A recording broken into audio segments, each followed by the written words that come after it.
Astronomers use radio telescopes to study distant stars and galaxies. They use a band of microwave frequencies reserved for scientists studying the heavens and the Earth.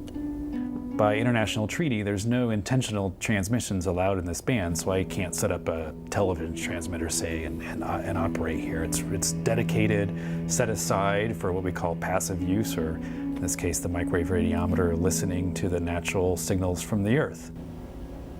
NASA is using this band to study the water content of soil for its Earth-observing SMAP mission, which stands for Soil Moisture Active Passive. The active-passive part really refers to the instrument. So the active portion is a microwave radar, and the passive portion is a microwave radiometer that we built here at Goddard Space Flight Center. Every molecule naturally gives off or absorbs microwave energy to maintain a balance with its surroundings.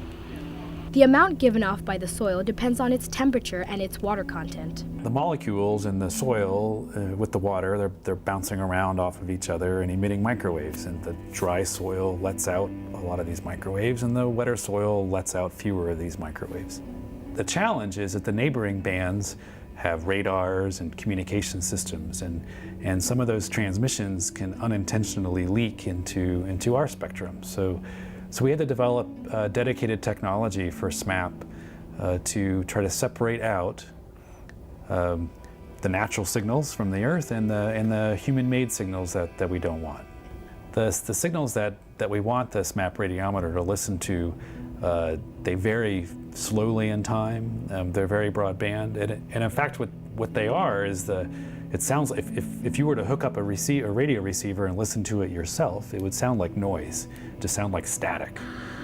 So we look for signals that don't look like static, and that's what we want to throw away and then keep the static for ourselves.